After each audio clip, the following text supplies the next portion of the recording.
Hello guys, രാവിലെ എഴുന്നേറ്റ ഉടനെ തന്നെ അപ്പുറത്ത് പോയി പാല് വാങ്ങിച്ചിട്ട് നല്ല നാടൻ പശുവിൻ്റെ പാല് വെച്ചിട്ടാണ് പാൽ ചായ ഉണ്ടാക്കുകയാണ്. അപ്പോൾ പാൽ ചായ റെഡി ആയിട്ടുണ്ട്. ഇവിടെ ഞാൻ ചായ കുടിക്കത്തില്ല, ബാക്കി എല്ലാവരും ചായ കുടിക്കും. അപ്പോൾ രാവിലെ എഴുന്നേറ്റ ഉടനെ അവർക്ക് എല്ലാവർക്കും ചായ നിർബന്ധമാണ് കേട്ടോ. അപ്പോൾ ചായ റെഡി ആയിട്ടുണ്ട്. ഇനി അടുത്ത പരിപാടി എന്ന് പറയുന്നത് രാവിലെ ഞാൻ ഉണ്ടാക്കാൻ ഉദ്ദേശിക്കുന്നത് ഇടിയപ്പവും മുട്ട റോസ്റ്റുമാണ്. മുട്ട റോസ്റ്റല്ല, മുട്ടക്കറി ആയിട്ട് ഉണ്ടാക്കാമെന്ന് വിചാരിച്ചു. അപ്പോൾ ഇടിയപ്പം റെഡിയാക്കിയിട്ടുണ്ട്. ഇനി അടുത്തത് മുട്ടയ്ക്കുള്ള തക്കാളി സവാള ഒക്കെ വഴറ്റാണ്.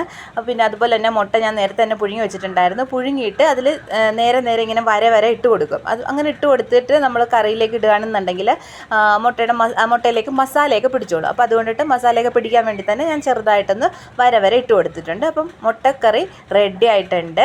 പിന്നെ അടിപൊളിയായിട്ട് നമ്മുടെ ഇടിയപ്പം റെഡി ആയിട്ടുണ്ട്. അതുപോലെ തന്നെ മുട്ടക്കറിയും റെഡി ആയിട്ടുണ്ട്. ഞാനത് നല്ല രീതിയിലൊന്ന് കാണാൻ വേണ്ടിയിട്ട് പുറത്തുനിന്ന് വീഡിയോ എടുത്തതാണ് കേട്ടോ. അകത്ത് വലിയ ലൈറ്റൊന്നുമില്ല. അത് കഴിഞ്ഞിട്ട് ഞാൻ മോൾക്ക് ഫുഡ് കൊടുക്കുന്നുണ്ട്.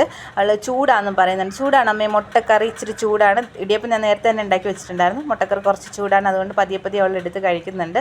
ഇങ്ങനെയാണ് അവൾ ആഹാരം കഴിക്കുന്നത്. ഇതുവരെ നമ്മൾ വാരിയാണ് കൊടുത്തുകൊണ്ടിരുന്നത്. ഇപ്പോൾ വെക്കേഷൻ ടൈം ആയപ്പോഴേക്കും തന്നെത്താനെ വാരി കഴിക്കുമെന്ന് പറഞ്ഞിട്ട് ഞാൻ ശീലിപ്പിക്കുന്നുണ്ട്.